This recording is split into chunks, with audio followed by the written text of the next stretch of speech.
table a bill in the parliament, which is quite important.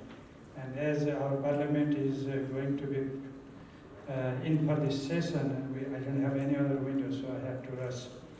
But to begin with the program, first of all, let me address the VP of the World Bank, the other speaker, Rajesh Ji, and the panelists, distinguished friends and participants from all over the places. Greetings and my welcome also from the Ministry of Finance. I also understand that the opening session and then subsequent sessions went very well. And our speakers have also spoken very clearly as to why we need infrastructure financing and why Nepal competes better to other places in terms of attracting foreign investment. I would like to draw on the comments and opinions expressed in this meeting. I think it could be a repetition after 6-7 colleagues spoken in the same topic. So it's challenging to get a new area to speak. But let me start with the limitation of public finance in Nepal, so that we have to invite private sector in infrastructure. The first case is look at our state obligations, the competing demand for our limited resources. We have said 30 plus fundamental rights of the citizens, and many of them are related to social sector. Right to education, right to health, right to housing, right to food, right to jobs, right to social security, so on and so forth. That includes right to safe water and sanitation, right to clean environment. So, government has to put priority on those infrastructures related to social sectors. Second, look at our federal structure. We have said 761 governments. They incur some administrative expenses. Although they also generate revenues, but they will take time. So there is immediate financing gap in a fiscal federal system. So there is demand for more resources to run the 761 governments. So there is still a stress for more resources as we go along this process. The social security, Nepal has been example in South Asia to go aggressively on social security provisions. Old age benefits, child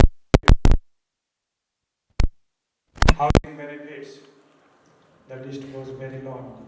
That means we have to spend about 13, 14, or up to maybe 15% of our budget into social security.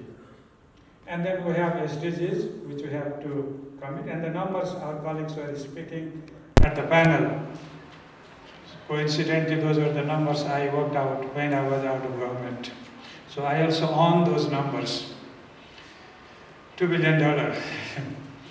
And then look at the composition of SDGs.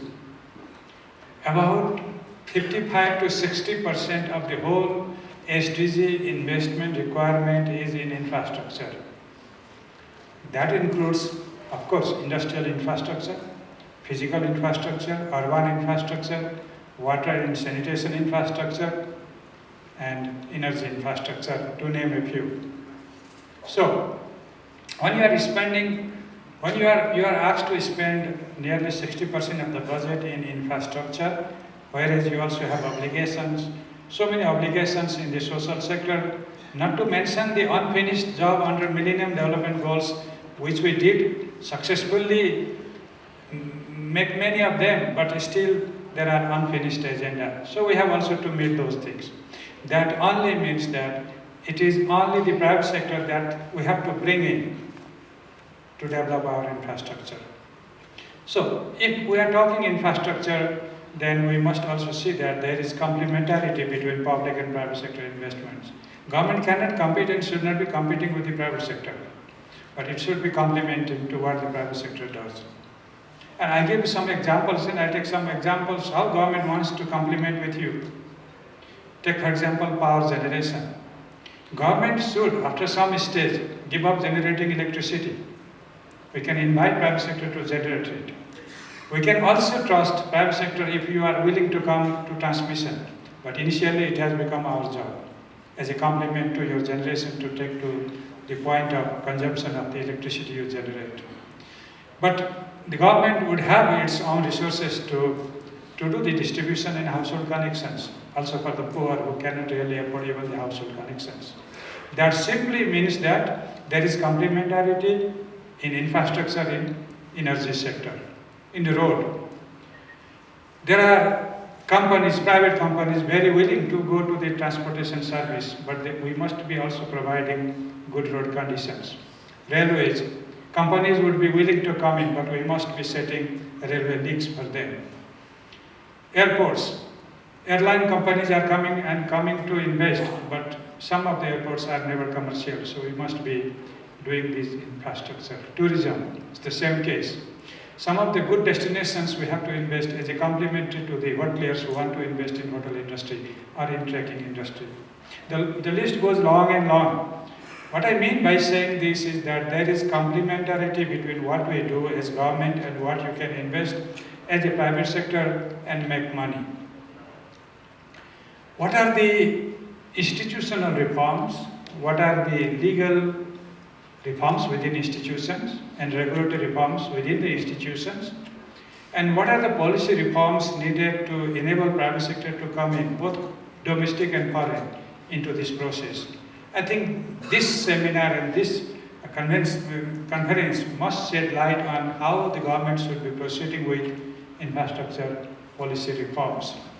We have done several legal reforms, including the Public-Private Partnership Act and Indirect Investment Act, Foreign Investment Technology Transfer Act. Their bylaws and regulations are ready to be passed by the Cabinet. And then we have one-stop services coming in place. We have several other policies related to land acquisition, forest acquisition, and availability of land for industrial infrastructure. That could be industrial estates to industrial corridors to several others. We do have several other policies towards sharing risk with the private sector. Hedge fund mechanism is a concept to share the risk. There could be many more. But as we say, we want to complement and share everything. There should not be a process whereby all the risk is taken by the government and all the profit shared by the private sector. Government also doesn't want to have a loser. We want to have a win-win situation whereby private sector wins more than the government, but government doesn't want to be a loser. So let's have those kind of policies whereby we become winner and winner, so that government can do its resources, allocate its resources to areas where it has higher priorities.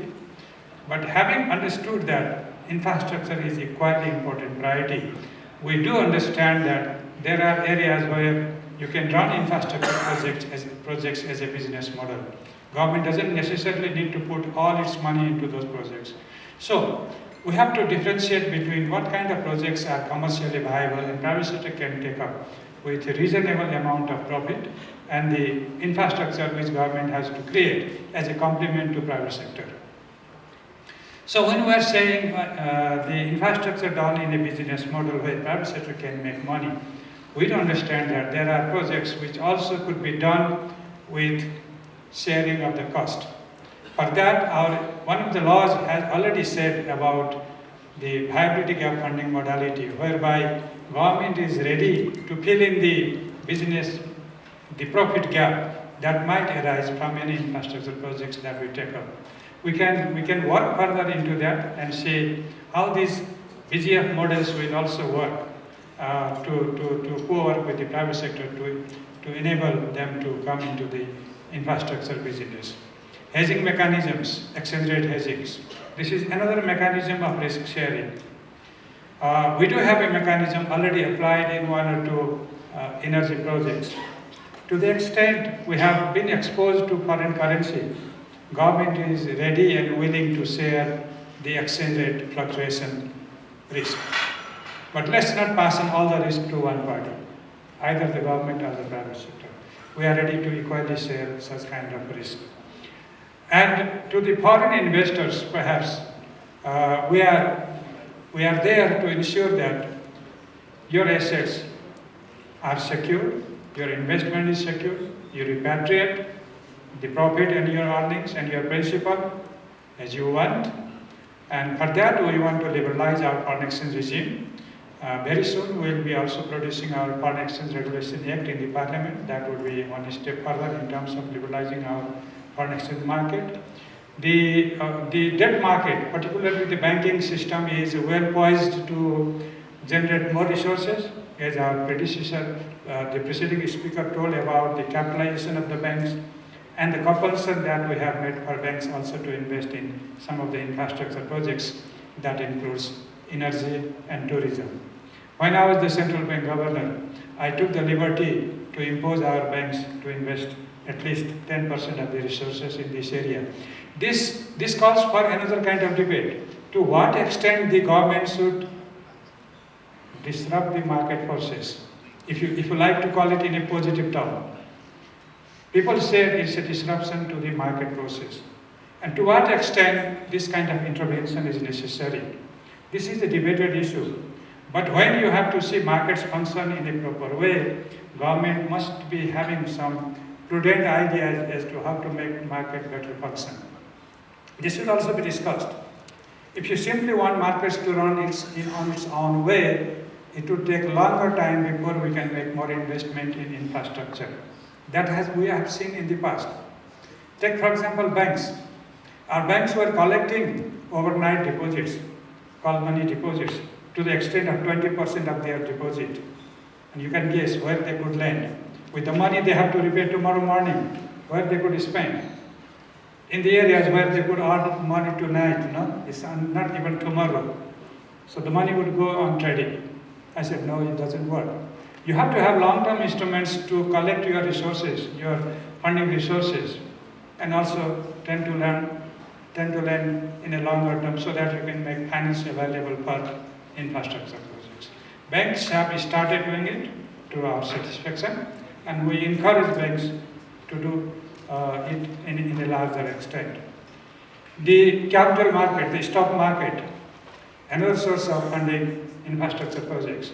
We want to deepen and extend the market with all available instruments, technology, and policy reforms. We are open to discuss in this area also as to how we can make capital market as a source of funding, the equity funding of the infrastructure projects. We have also allowed banks to borrow from abroad, knowing that there is always financing gap for any kind of investment needed for the expected growth of the country. That means we need fresh capital injection from abroad. Banks have been encouraged to borrow from abroad. So are the companies. And that's why we also have allowed investment companies to come in as a financing companies. That's also a good opportunity. And for the bonds market, I understand that this is not the attractive instrument yet in our financial market. But with some of the provisions like dematerialization of the bonds and issuance of the bonds with a guarantee and underwriting, and also done through the credit rating agency, I do understand that the bonds market will also go on in the coming days. For that, the credit rating agencies are coming in place I would say, in a very aggressive manner, and sovereign rating is in process. That only tells the whole story of how we want to mobilize capital for financing infrastructure projects. But again, it's not enough. We need foreign direct investment, your equity capital, no loan, equity capital. Because that is the part of FDI that we have been talking to, and I look forward to have your better initiative to invest in Nepal and make benefit. Some of our colleagues, our Korean professor was telling why Nepal be chosen as a destination for investors. One point and one argument you put very strongly, that is the climate financing issues, CO2 reduction. Nepal can better cope it. The cost of doing business is still low in Nepal. And look at the greenfield investments. Any company that invests in Nepal hasn't got any return less than 25%. And look at the global return, it's less than 10%. You get the most of the money you can make from any international investment. So why not Nepal? We still have competitive environment in taxation. We have better environment in other costs. In the past, we said we don't have political stability. We said we don't have enough power. Now we have both powers, the political power and the hydropower, and electric power for that sense. With both powers, we can assure that you will be a powerful player in Nepal's financial market and in the infrastructure market. With this, let me conclude and wish this conference a great success. Thank you very much.